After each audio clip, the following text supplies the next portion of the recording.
আমার ভাইয়ের সম্প্রতি বিয়ে হয়েছিল। আমার ভাবির ইচ্ছেগুলো এখনও পূরণ হয়নি যে।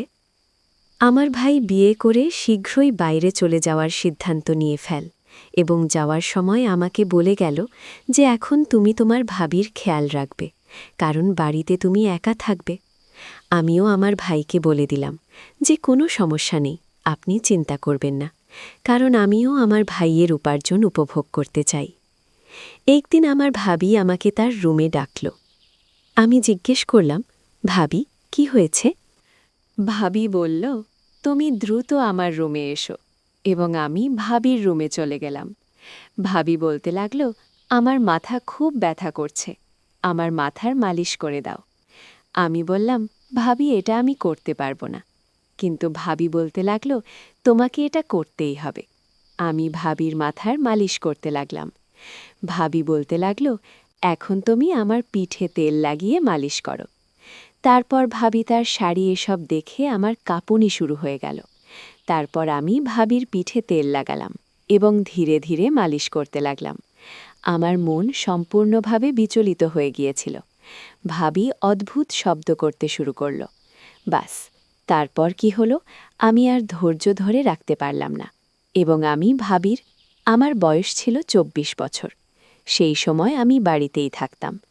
আমার ভাই বিয়ে করিয়েছিল, এই জন্য যাতে আমি একা বোধ না করি। ভাবির নাম ছিল পুনম এবং আমিও তাকে পুনমই বলতাম। প্রায়শই সে উদাস থাকত। অনেকবার আমি তাকে চুপি চুপি কাঁদতে দেখেছি।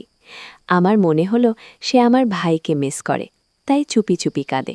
কিন্তু না, আমি কখনো তাকে এ বিষয়ে জিজ্ঞেস করিনি, আর না ভাবি কখনো খুলে আমাকে এ কথা বলেছে। রাতে সে তার রুমে বন্ধ হয়ে যেত এবং রুম থেকে কান্নার শব্দ আসতে শুরু করত। আসলে আমার ভাইয়ের বিয়ের পরের সপ্তাহেই সে বিদেশ চলে গিয়েছিল। একজন নতুন বধূর জন্য তার স্বামী ছাড়া থাকা খুব কঠিন হয়ে পড়ে। কিন্তু আমার ভাই তো শুধু আমার জন্যই বিয়ে করেছিল, কারণ আমি বাড়িতে একা থাকতাম এবং এখন বাড়ির দায়িত্ব নেওয়ার জন্য একজন মহিলার থাকা জরুরি ছিল। এই জন্যই ভাই ভাবিকে আমার হাতে ছেড়ে চলে গেল। পুনম ভাবি সম্পূর্ণ একা থাকত, তার খেয়ালও আমি রাখতাম। সে ছিল ২৮ বছরের এক যুবতী। সম্পর্ক না পাওয়ার কারণে আমার ভাইয়ের সাথে তার বিয়ে হয়ে গিয়েছিল, কারণ সময়ের সাথে সাথে তার বয়স বাড়ছিল। এক রাতে আমি ঘুমানোর জন্য শুয়েছিলাম, যখন ভাবি আমাকে ডাকতে শুরু করল। আমি ভাবছিলাম এই সময় ভাবির আমার কি প্রয়োজন হতে পারে। এটা ভেবেই আমি দ্রুত ভাবির রুমে চলে গেলাম, কারণ ভাই যাওয়ার সময় সব দায়িত্ব আমার উপর ছেড়ে দিয়েছিল। সে বলেছিল যে আমার পরে বাড়ির প্রয়োজনের খেয়াল রাখতে এবং সত্যিকারের মন দিয়ে ভাবির সেবা করতে, কারণ ভাইয়ের টাকায় আমি আরাম করতাম। তাই আমি চাইনি যে ভাবি আমার ভাইয়ের কাছে কোনো অভিযোগ করে। যখনই ভাবি ফিরে আসার কথা বলতো, সে কোনো না কোনো ছলনা করে আসতে মানা করে দিত। রাত ১২টার সময় ভাবি আমাকে ডেকে তার রুমে ডাকল এবং আমি ভেবে চলে গেলাম যে কোনো জরুরি কাজ হবে। কিন্তু সেখানে গিয়ে আমি হতবাক হয়ে গেলাম, কারণ সে নিজে বিছানায় শুয়েছিল। আমি ঘাবড়ে গিয়ে দরজার কাছে থেমে গেলাম। ভাবিকে ডেকে জিজ্ঞেস করলাম, ভাবি, আমার কোনো কাজ ছিল? আমার কথা শুনে সে উঠে বসল এবং আমি ভেবেছিলাম যে সবসময়ের মতো তার দুপাট্টা দিয়ে নিজেকে ঢেকে নেবে, কারণ সে সারাদিন দুপাট্টা পরে থাকত। আমি তাকে কখনো এভাবে দেখিনি, কিন্তু আমার কথা শুনে সে বলতে লাগল, সমীর, ভিতরে চলে আসো, আমার তোমার সাথে কিছু জরুরি কাজ আছে। ভাবি এখনও সেইভাবে শুয়েছিল। আমি রুমে গেলাম, কিন্তু আমার চোখ নিচু ছিল এবং আমি লজ্জা পাচ্ছিলাম। আমি ভাবিকে প্রথমবার এভাবে দেখেছিলাম। ভাবি আমার দিকে ঘুরে তাকালো এবং আমার নিচু চোখ দেখে বলতে লাগল, সমীর, লজ্জা পাওয়ার কিছু নেই। এই বাড়িতে আমাদেরই একে অপরের সঙ্গ দিতে হবে। আমার স্বামী তো বিদেশে থাকে, কিন্তু তুমি সবসময় এখানে থাকো এবং আমার খেয়াল রাখো। এটা ভেবেই আমি তোমাকে ডেকেছি যে কঠিন সময়ে তুমি আমার সঙ্গ দেবে। ভাবির কথা শুনে আমি অবাক হয়ে তার দিকে তাকালাম। সে বলতে লাগল, আমার মাথায় খুব ব্যথা করছে, তুমি কি আমার মালিশ করে দেবে? আমার ভাই আমাকে বলেছিল যে তুমি খুব ভালো ম্যাসাজ করো এবং তার মাথা ব্যথা কয়েক মিনিটেই সেরে যায়। ভাবির কথা শুনে আমি হেসে উঠলাম। কারণ এটা সত্যি যে ভাই যখন এখানে থাকতেন তখন সব সময় আমার কাছ থেকে মাথার ম্যাসাজ করিয়ে নিতেন, কিন্তু সে তো আমার ভাই ছিল, আর ভাবিকে ম্যাসাজ আমি কিভাবে করতে পারি? ভাবি আমাকে ভাবিয়ে দিয়েছিল, বুঝতে পারছিলাম না কি করব। আমি ভাবছিলাম ভাবি কেমন নারী যে তার দেবরকে ম্যাসাজ করতে বলে।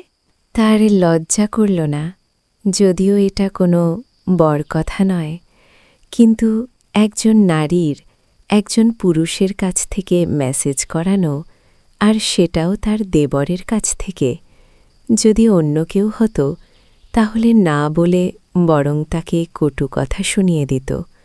কিন্তু এখন আমি ভাবির দয়ার উপর বেঁচেছিলাম, তাই তার সামনে কথা বলার সাহস ছিল না, আর না বলতেও পারছিলাম না। ভাবি ড্রেসিং টেবিলে রাখা তেলের বোতলটা আমাকে দেখিয়ে বলতে লাগল, খুব ভালো হবে যদি তুমি আমার মাথায় মেসেজ করে দাও। বলার সময় তার চোখে ভেজা ভাব ছিল, আর আমার মনে হলো হয়তো সে খুব কষ্টে আছে। কিন্তু আমি ভাবিকে না বলতে পারলাম না। আমি সেই তেলটা নিয়ে তার বিছানার পাশে বসলাম। তারপর ধীরে ধীরে তেল তার মাথায় লাগিয়ে মেসেজ করতে শুরু করলাম। আমি আমার দৃষ্টি নিচু করে রেখেছিলাম এবং কোনো রকম অনুভূতি হতে নিজেকে বিরত রেখেছিলাম। আমার হাত তার মাথায় তেল লাগানোর সময় ভীষণভাবে কাঁপছিল। আমি আজ পর্যন্ত ভাবির অনেক সাহায্য করেছি, কিন্তু ভাবি কখনো আমার কাছে এমন অনুরোধ করেনি। যত আমি তেল লাগাতে থাকলাম, ভাবির অদ্ভুত আওয়াজ ঘরে গুঞ্জন করতে লাগল। মনে হচ্ছিল যেন সে আরাম পাচ্ছে। আমি আবার তার দিকে তাকাইনি, আর না তার মুখের দিকে চোখ পড়েছে। আমার লজ্জা হচ্ছিল, আর আমি সেখান থেকে চলে যেতে চাইছিলাম, কিন্তু আমি বাধ্য ছিলাম। যদি আমি ভাবিকে না বলতাম আর এটা আমার ভাইয়ের কানে যেত, তাহলে ভাবির কোনো কথাই মানা হতো না, নইলে আমার খরচা বন্ধ হয়ে যেত। ভাবির ইচ্ছা এমন ছিল যে সে কখনো কোনো কিছু থেকে না বলেনি। আমি বিনা বিধায় তার কাছ থেকে টাকা চেয়ে নিতাম, আর সে বিনা প্রশ্নে আমাকে দিয়ে দিত। কিছুক্ষণ ধরে আমি মেসেজ করতে থাকলাম, আর তার আওয়াজ ঘরে গুঞ্জন করতে থাকল। এরপর সম্ভবত সে ঘুমিয়ে পড়েছিল, কারণ তার আওয়াজ বন্ধ হয়ে গেল। তারপর আমি উঠে আমার ঘরে চলে এলাম। প্রথমবার আমি কোনো নারীর এভাবে মেসেজ করলাম, আর এই ঘটনা আমার ভেতর আগুন জ্বালিয়ে দিয়েছিল। ভাবির ফর্সা মুখ আমাকেও মাতাল করে দিয়েছিল।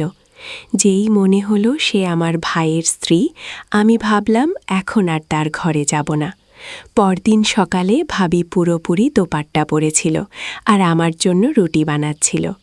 তারপর আমি এগিয়ে গিয়ে রুটি নিলাম, আর সে আমাকে বলতে লাগল, সমীর, তুমি আমার মাথা ব্যথা সারিয়ে দিয়েছ, আমি তোমাকে ধন্যবাদ দিতে চাই। কি? তার কথা শুনে আমি লজ্জা পেয়ে গেলাম। আমি বললাম, আসলে আপনি সারাদিন বাড়িতে কাজ করে ক্লান্ত হয়ে যান, তাই আমি চেষ্টা করব আপনার কাজে সাহায্য করতে, না হলে আপনি কাউকে রাখুন গো। আমার কথা শুনে ভাবি বলল, আমার ক্লান্তি তখনই দূর হবে যখন আমার স্বামী আসবে, সেই দিনই আমার ক্লান্তি দূর হবে গো। আমি তার কথার মানে বুঝতে পারলাম না, কিন্তু সে রান্নাঘরে চলে গেল, আর আমার কাজের সময় হয়ে গেল। আমি বাড়ি থেকে চলে গেলাম। সারা দিন আমার মাথায় ভাবিই ঘুরছিল। দুপুরে যখন বাড়ি ফিরলাম, আমার বোনও বাড়ি চলে এসেছিল।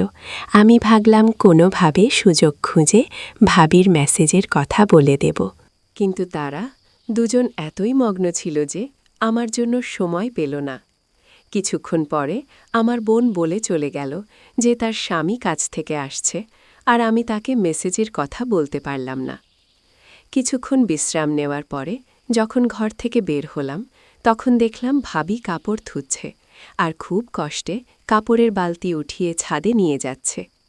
এটা দেখে আমার লজ্জা হলো, কারণ সব কাপড়ই আমার ছিল আর আমার জন্যই তাকে এত কষ্ট সহ্য করতে হচ্ছিল। আমি তাড়াতাড়ি ভাবিকে ডাকলাম আর সে ঘামে ভিজে গিয়েছিল। আমি বালতি ধরে ছাদে গেলাম আর তার সাহায্য করে কাপড়গুলো দড়িতে টাঙিয়ে দিলাম।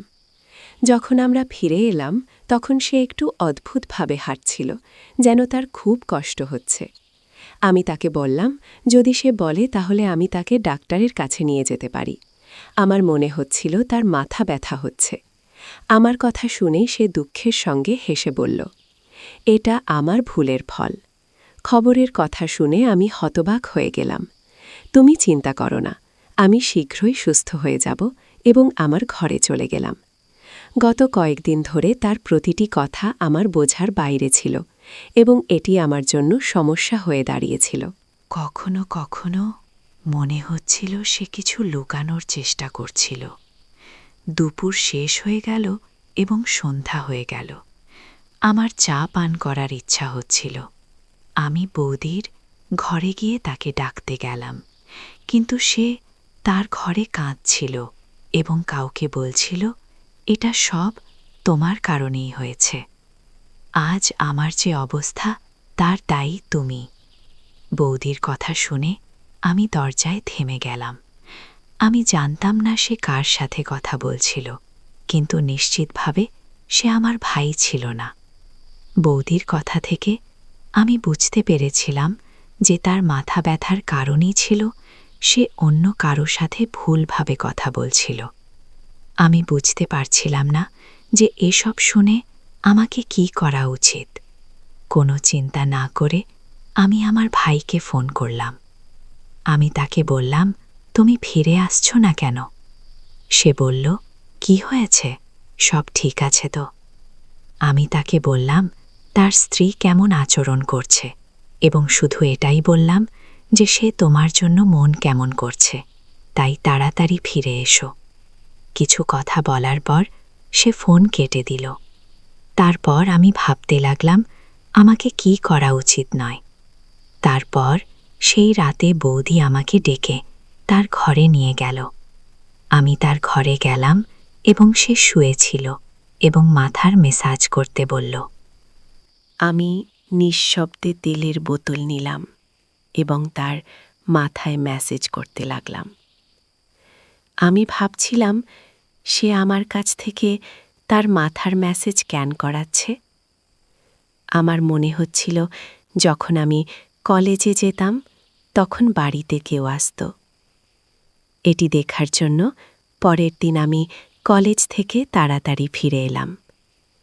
কিন্তু এটি দেখে আমি হতবাক হয়ে গেলাম যে বাড়িটি সম্পূর্ণ নির্জন ছিল এবং বাড়িতে কেউ ছিল না। আমি বাড়ি থেকে কিছু দূরে দাঁড়িয়েছিলাম এবং কিছুক্ষণ পরে বৌদি বাড়িতে এলো।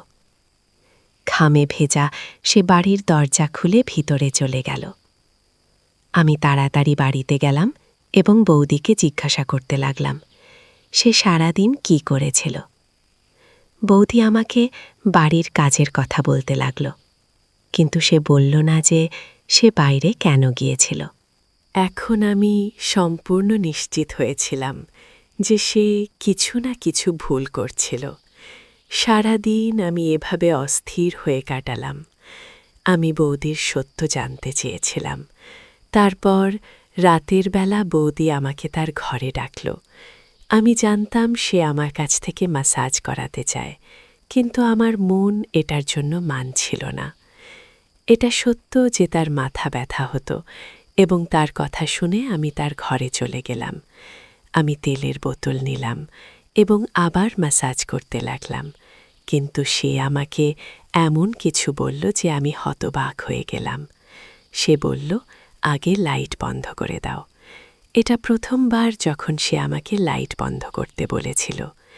আমি জিজ্ঞাসা করলাম এই লাইট কেন বন্ধ করতে হবে, কিন্তু সে রাগ করে আমার দিকে তাকাতে লাগল।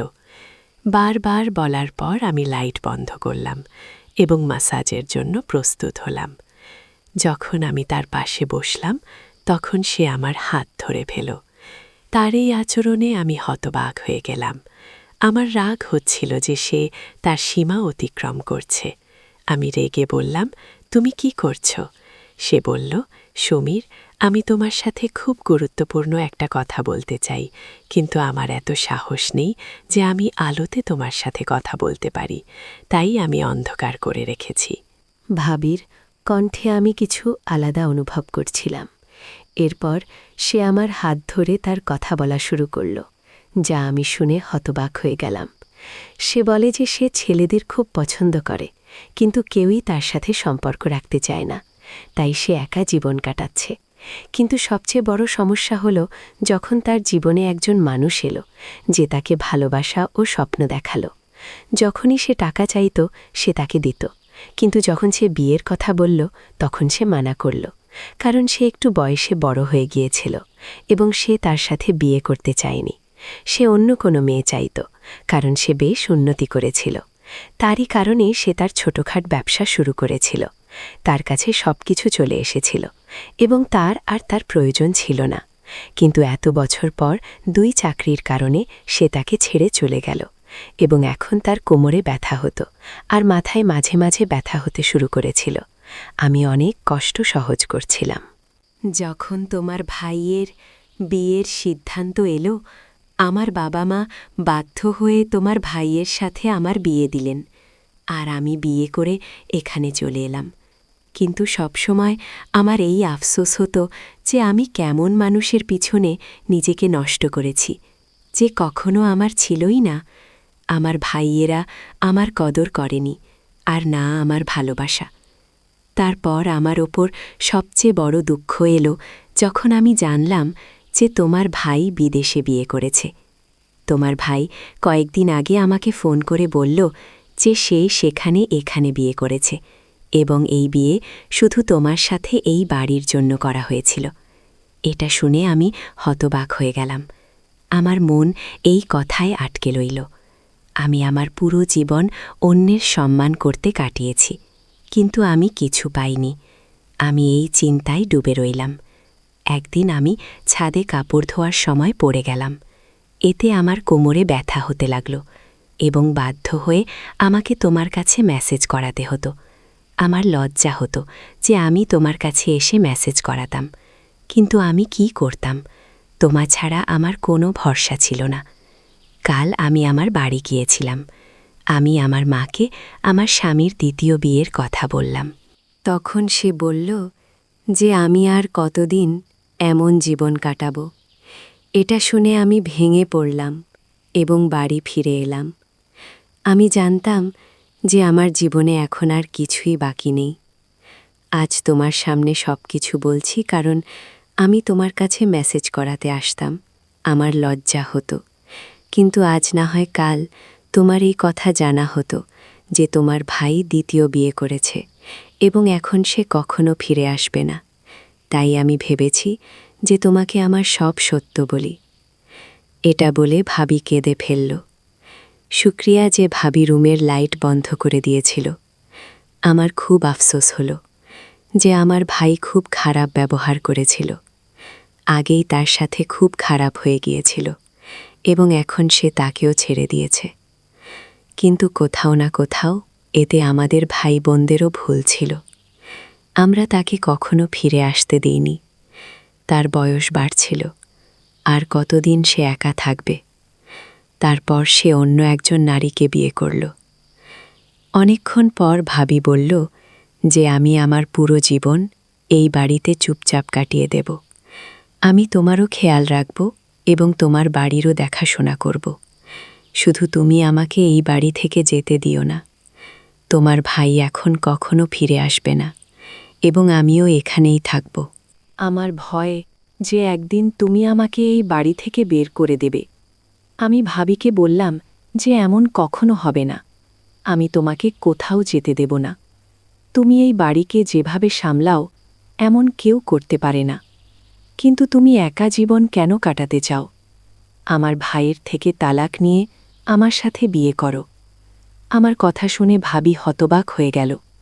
আমি উঠে রুমের লাইট জ্বালালাম এবং বললাম, সুখেরও তোমার অধিকার আছে। আমার পড়াশোনা শেষ হতে চলেছে এবং আমি শীঘ্রই চাকরি করব তখন তুমি তোমার তালাক নিয়ে নাও, তালাক ইত্যাদি নিয়ে নাও। আমি শীঘ্রই তোমাকে বিয়ে করব এবং একটি নতুন জীবন শুরু করব। আমাদের বন্ধুত্ব আছে। যখন তোমার বাবা মা সত্যি জানবে তখন তারা মানা করবে না। ভাবি বলল যে আমি বয়সে অনেক বড়, লোকেরা কথা বলবে, দুনিয়া কি বলবে। আমি বললাম এই দুনিয়া আমাদের কি দিয়েছে, আর তুমি দুনিয়ার কথা ভাবছ। এই সম্পর্কে আমার কোনো আপত্তি নেই। আমার কথা শুনে ভাবি কেঁদে উঠলেন। আমি তখনই ভাবির মাকে ফোন করলাম এবং সব কথা বলে দিলাম। তিনিও খুব লজ্জিত হলেন এবং ক্ষমা চাইলেন। পরে ভাবি তার ভাইয়ের থেকে তালাক নিলেন। কয়েক মাস পর আমার পুনামের সাথে বিয়ে হয়ে গেল এবং আমরা খুব খুশি। আমি বয়সে একটু ছোট ছিলাম, কিন্তু তাকে সেই সুখ দিয়েছি যা আমার ভাই এবং তার এক্সপিএফ দিতে পারেনি। ভাবি আমার উপর এত খুশি হয়ে গেলেন এবং আমরা প্রতিদিন রাতের সুন্দর দৃশ্য দেখতে যেতাম। আপনি আমার এই গল্পটি কেমন লাগল তা কমেন্ট করে অবশ্যই জানাবেন। ধন্যবাদ।